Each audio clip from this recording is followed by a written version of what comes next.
निकलेगा नहीं निकलेगा, और ये कौन किसका ऑपरेशन किए दे रहा है, इनमें कोई मरीज है बता ही नहीं रहा है। दोनों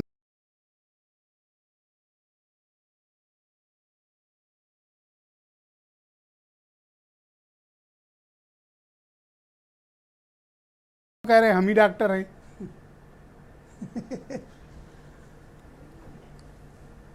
देखिए ब्रजेश जी, अगर आप संसद में देखें तो संसद में प्योर सियासत हो रही है और इसमें कोई दो राय नहीं है कि मणिपुर के रूप में विपक्ष को भी एक बहुत अच्छा मजबूत मुद्दा हाथ लग गया है और विपक्ष भी उस मुद्दे को भुनाना चाहता है और काफ़ी हद तक विपक्ष इस मुद्दे को भुना रहा है। जाहिर सी बात है कि कल एक प्रतिनिधि मंडल मणिपुर जा रहा है, वापस आएगा, तमाम इस पे भी राजनीति होगी, तमाम टीवी चैनलों में, मीडिया में खबरें बनेंगी।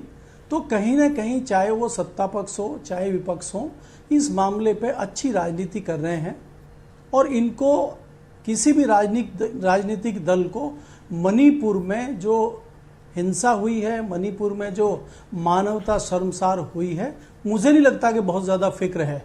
इनको अपनी राजनीति की फिक्र है।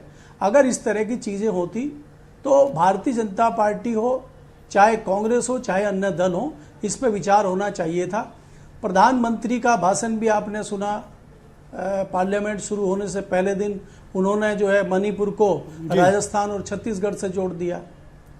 जिस प्रकार से भारतीय जनता पार्टी और प्रधानमंत्री लगातार पिछले, अगर हम कई सारे, चाहे वो किसानों का मुद्दा हो चाहे महिला जो खिलाड़ी थी उनका मुद्दा हो, भारतीय जनता पार्टी समझती है कि इस मामले को समेटा ना जाए, इस पर राजनीति की जाए और उस मामले को निपटाना नहीं चाहती। उसी एंगल में भारतीय जनता पार्टी मणिपुर को देख रही है और मुझे लगता है भारतीय जनता पार्टी बहुत बड़ी भूल कर रही है। जैसे कि पिछले मुद्दे बहुत ज्यादा नुकसान भारतीय जनता पार्टी को नहीं पहुंचा पाए शायद, लेकिन मणिपुर का मुद्दा जो है Bharatiya Janata party no confidence motion मुझे कहीं लगता है मंजूर हो गया है। अब तो उस पर चर्चा करानी पड़ेगी, आज करा लें या 5 दिन बाद, चर्चा तो होनी होगी ही होगी उस पर। देखिए, इस पे चर्चा होगी और चर्चा होने के बाद में इस मुद्दे पे बहस भी होगी, सारी चीजें होंगी।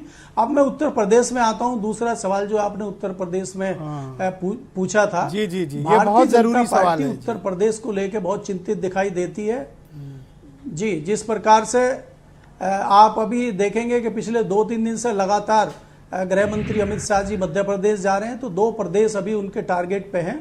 पिछले दिनों वो उत्तर प्रदेश भी आए थे और कल BL संतोष भी लखनऊ जा रहे हैं। तो भारतीय जनता पार्टी कहीं न कहीं विशेष तौर पर पश्चिमी उत्तर प्रदेश को फोकस कर रही है, क्योंकि पश्चिमी उत्तर प्रदेश में भारतीय जनता पार्टी की स्थिति वास्तव में बहुत अच्छी नहीं है।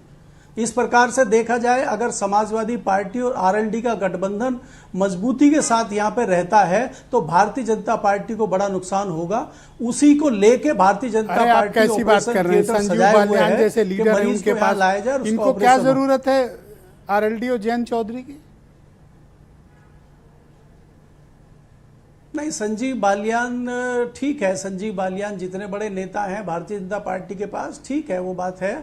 लेकिन राष्ट्रीय लोकदल को आप जो है भारतीय जनता पार्टी या दूसरे दल इग्नोर नहीं कर सकते। वेस्टर्न यूपी में राष्ट्रीय लोकदल अब ये दोनों डॉक्टर हैं, इसलिए इलाज फंस गया। इनमें से अगर एक मरीज बन जाए तो काम बन जाए इनका। दोनों एक्सपर्ट हैं, दोनों एक दूसरे का ऑपरेशन करना चाहते हैं। नहीं, ये दोनों ऑपरेशन की फिराक में हैं। ये दोनों डॉक्टर हैं, ये दोनों ऑपरेशन कर देंगे। कहीं इस बीच में समाजवादी पार्टी का ऑपरेशन ना हो जाए, ये सोचनीय विषय मुझे लगता है ब्रजेश जी। जी शुक्रिया सर।